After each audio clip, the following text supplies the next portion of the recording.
Yipee-Ki-Yay, Mr. Falcon.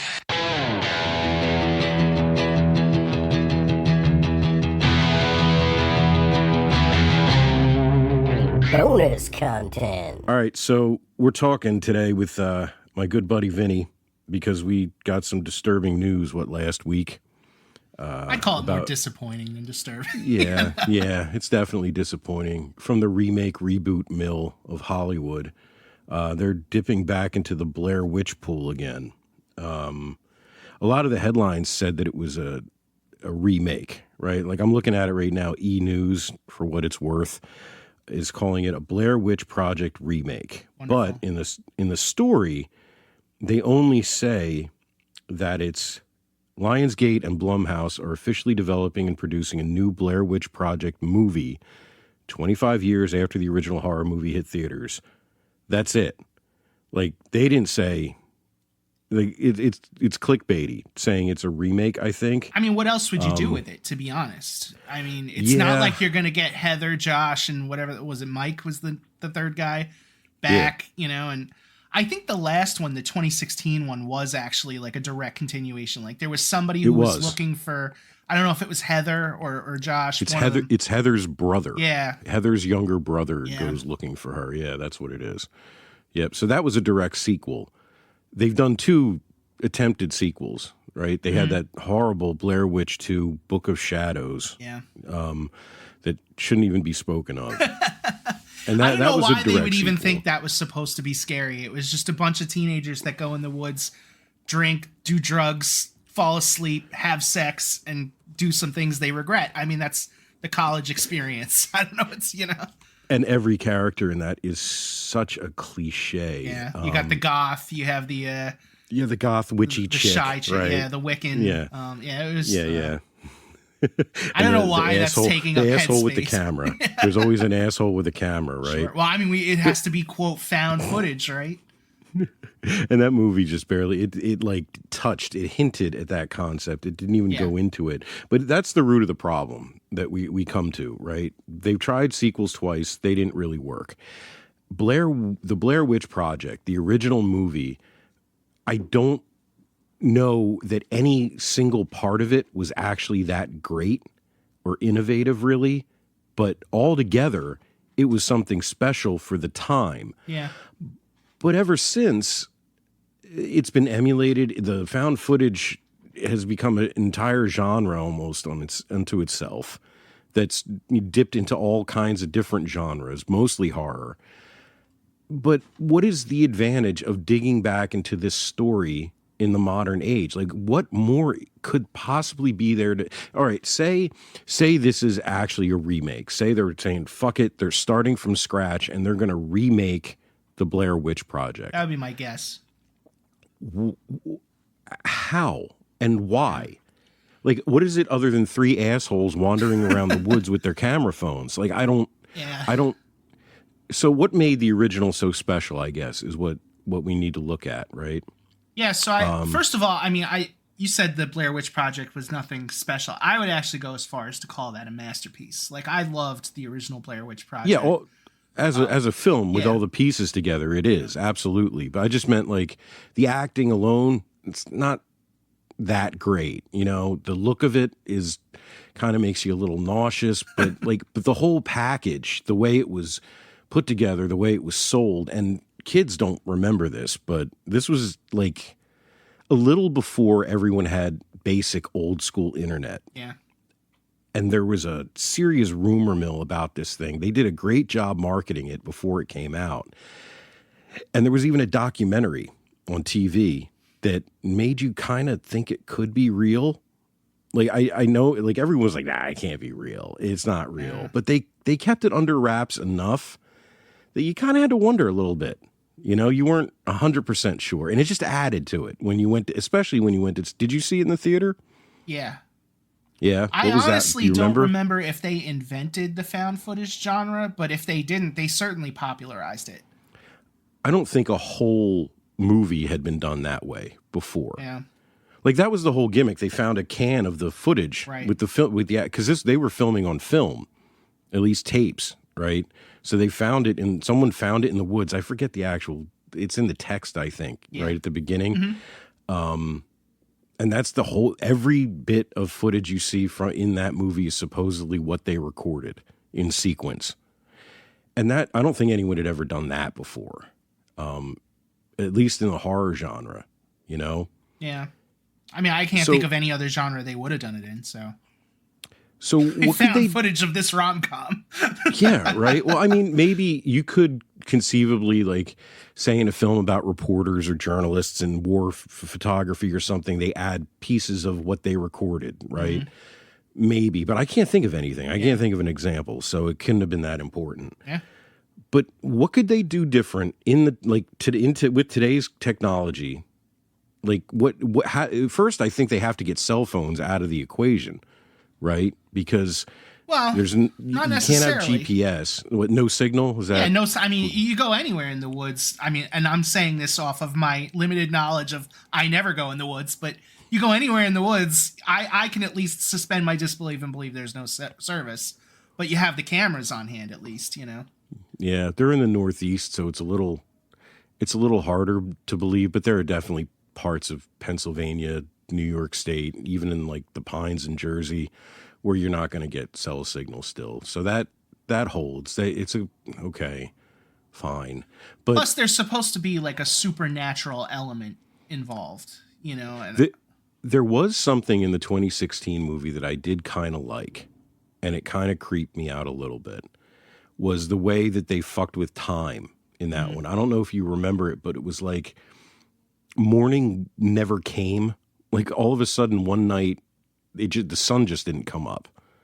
And there was a couple, a man and a woman who they met in the woods who were like fans or weirdos or something. They ended up separating, and they find the guy later, and he's like been wandering the woods in the dark for like 2 weeks or something and is starving. And it's only been felt like a night to them. Yeah. So that freaked me out a little. Like having spent some time in the woods and camping and hunting and whatnot, the idea that the sun just doesn't come up one day and that your watch doesn't work and your compass doesn't work, like that's a little freaky. Yeah. Like they could do, okay, all right, so they could do that. So, but then again, you're just telling the same story again. Like, who wants this? Like, who is clamoring for this? Why not just watch the original? And this comes at a time when there's rumors flying around that Steven Spielberg has been kind of pressuring studios to not push for a Jaws remake. Yeah. And I have no idea where they would go with that. It begs the question, what is there a point in simply updating something because it's just old? Like, I get it. Like, when I was a kid, I couldn't watch movies that were made in the, 60s and 70s sometimes because they were so slow and they seemed boring to me, and the pacing was different than what I was used to. And I get it. Like, kids today are probably the same way about some of the shit we grew up with. It's just too boring or slow. Like I was reading a thread where a bunch of youngins were talking about how Scorsese movies are like, these are all movies I fall asleep to in motels or whatever. And these are people in their 20s, you know? Yeah. So is it a sin? Is it a sin to remake something like Jaws or even the Blair Witch Project just to make it newer? I wouldn't call it a sin. I don't think they should do it. I mean, I think, the found footage thing was really innovative at the time, and it quickly, lost its welcome among viewers. I mean, everybody was doing it for a while there. So you take the found footage out of 1999, and it's nothing anybody wants to see. But you take Blair Witch out of the found footage, and then it's not Blair Witch. Or you take the found footage out of Blair Witch, it's not Blair Witch anymore. Yeah. So I don't know.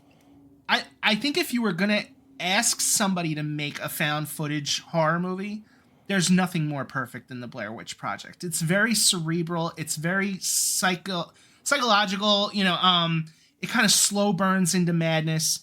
And I think you couldn't do that any better today than you did in 1999. I think it's timeless in that regard.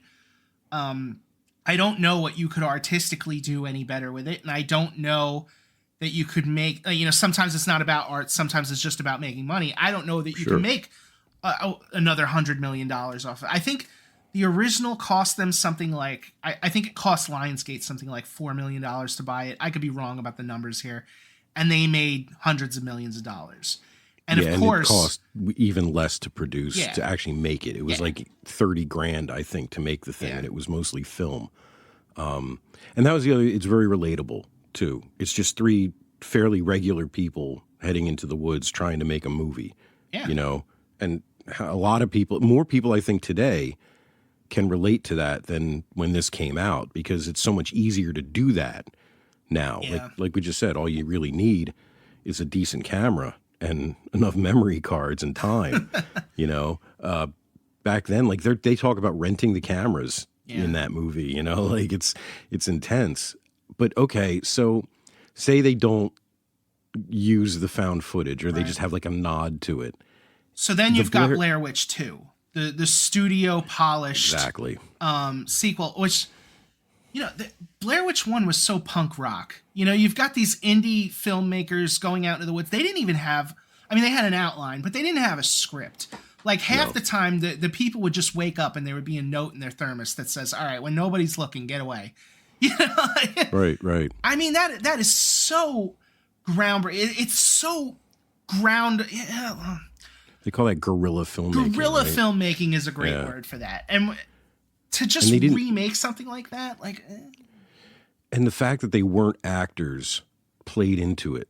I think, like, they weren't professional actors, played into it more than if they had hired actual actors. Because not only did they look very average and real, but the reactions somehow seemed more genuine.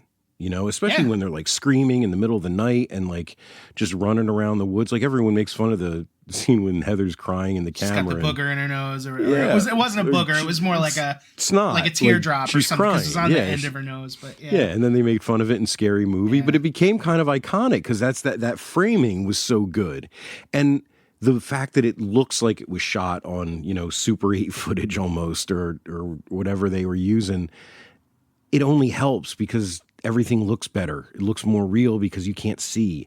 And in this age of Ultra HD everything, if you try to make it a straight story about this Blair Witch legend, I'm like, in my head, I'm picturing an opening where it's like a cold open telling the story like in present time of the Blair Witch and what she did and all what she was accused of and how she was supposedly killed. And I'm exhausted already just thinking about it, like no one wants that.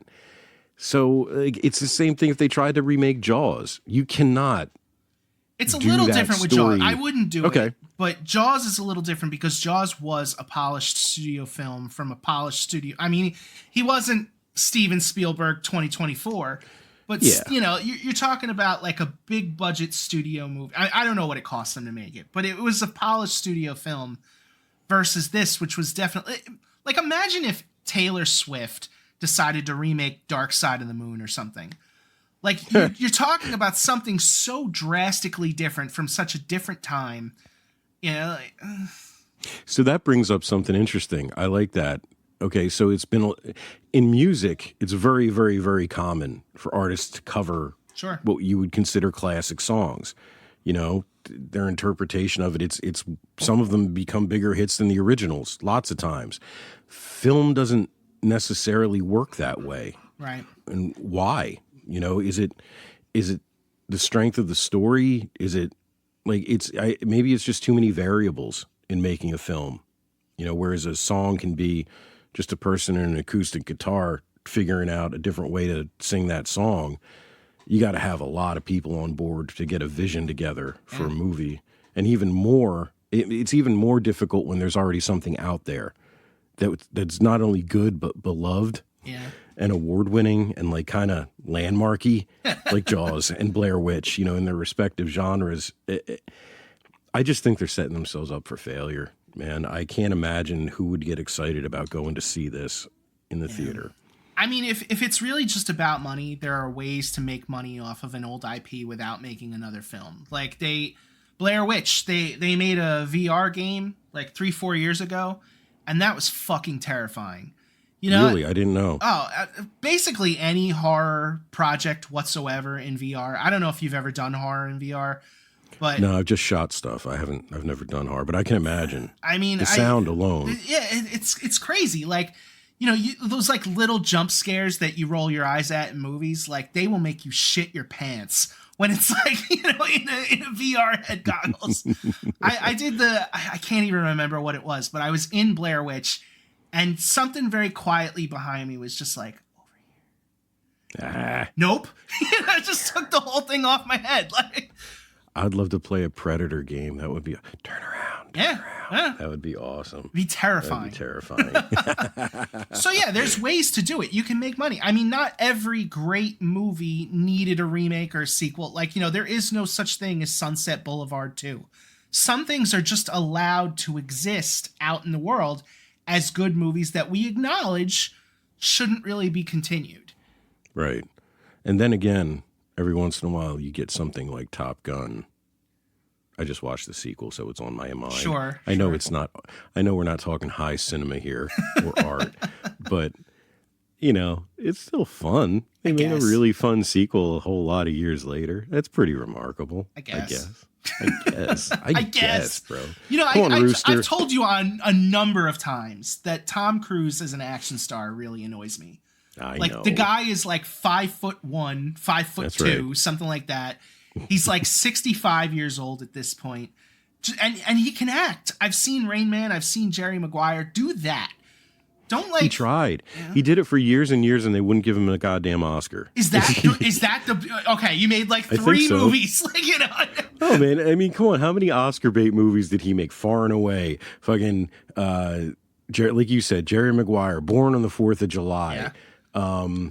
I'm forgetting stuff. And how long has Bradley Cooper been at it? I don't think he's won his yet. You know, sometimes it takes time. Has he not? I don't think so. I think he was nominated for Stars. Oh, he's been nominated every single year since like 2010. Yeah, he's been nominated 12 times. He's never won. Okay. 12? Yeah.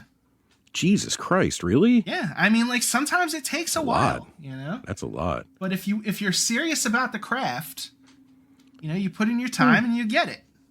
There's no way Tom Cruise wouldn't have gotten an Oscar at some point. We gave Leonardo DiCaprio one for The Revenant just because. Yeah, it's like, just because you're you and you haven't gotten one yet.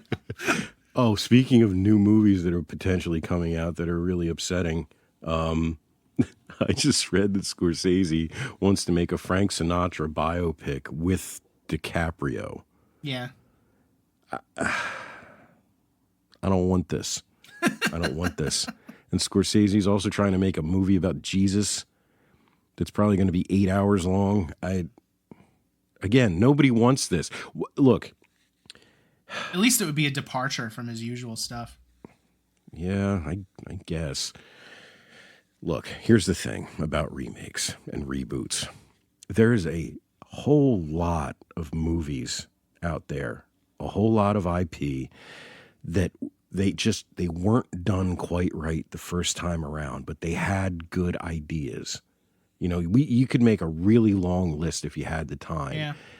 Look, Ocean's 11 was a remake of a really, really horrible Rat Pack movie. If you have ever tried to sit through the original Ocean's 11, it's awful. Like, it's a shit shingle. It's like they just made it when they were drunk one weekend in Vegas. They're like, oh, what are you doing? All right. And then they made a whole series of billions of dollars, right? That's what you need to find. You need to find things that were made in the 80s that were like, man, they had a cool nugget, like a cool core, and then they just kind of ran out of money toward the end of the movie, and fucking the ending's awful. Like, look at anything Christopher Lambert made. There can only be one. Right? Well, they've been teasing remaking that for a very long time, and I think Henry Cavill is supposed to be in it, and they're like still trying to make Highlander, but he did a movie called Fortress, which really could use a remake. There's Stephen King movies that were made that were awful that could really use a remake. Like they're remaking Christine. That's a great idea. Like that's a really good idea. They should remake Misery. You know, they remade Pet Sematary. I don't know about that. Oh, I read the book for the first time. I never read the book before, and I read it. Dude, if they made a movie like the book, it'd be worth having both of them. Like, I'm not saying I mean, Kathy I've read Bates the book. What would be so significantly so much I mean, I know she like bloodier. cuts off his feet or something rather than hobbling him, She but- cuts off like a foot. She runs over a cop with a lawnmower. She like it's But just. then you're and just she talking is about so, like added gore. I mean, whatever, you yeah. know? Well, no, Annie Wilkes in the book to me seemed so much scarier than the slow burn Annie Wilkes in Misery. But I don't know. We could fight about that. Yeah. But the point is, stop remaking movies like Pet Sematary that were good the first time around, and then fucking them up and making them shittier and not even close to the book. I can always accept that if someone's trying to make a film that was adapted from a book and they want to make it more like the book. Yeah. Like they're remaking Running Man. Did you hear this? No. They're remaking Running Man, and they're going to be making it closer to the short story. That's a good idea. The original Running Man with Arnold had nothing to do with the story. Nothing at all. They took the name and like the name of the main character and the vaguest sense of the concept, and that was it. But the short story was really good, and it fits today, and that's a good idea. Okay. Stop trying to remake classics. You know, they're a classic for a reason, or the other side, cult favorites. Just fucking stop. Yeah. Stop. We talked about this before. We talked about this a little bit in the Terminator episode. You can't catch lightning in a bottle twice. Not the same lightning. You know, not the same lightning. You just can't do it. Yeah. Anchorman 2. You just can't do it.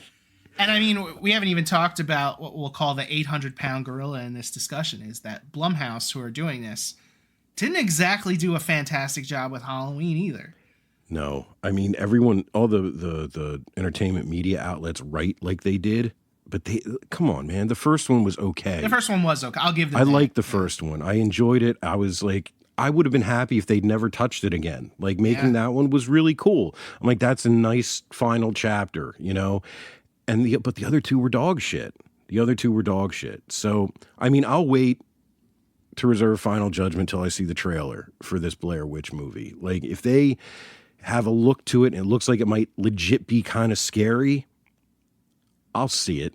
But man, they got to do something interesting, and I don't know if Hollywood can be that inventive anymore. But Blumhouse, I don't know.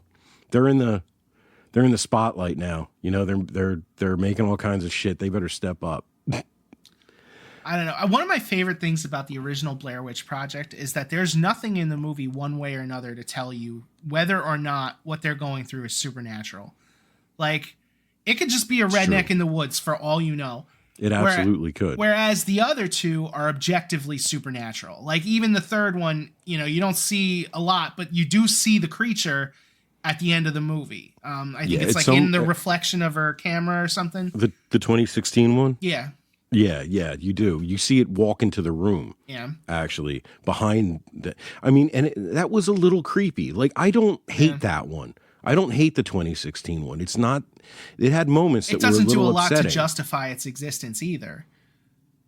What do you mean? The movie. Like, I don't hate it, but it's not like, you know, it does a lot to say, like, yes, I must exist. You know, like, I am awesome. Absolutely. But what I'm saying, like, I can't imagine they could get away with something like that today. Like, where, you know, you don't know. Like, it's up to you as a viewer to say, like, well, was there a witch, or was there just some dude with a shotgun at the end telling them to line up in the corner, you know? Right. Yeah.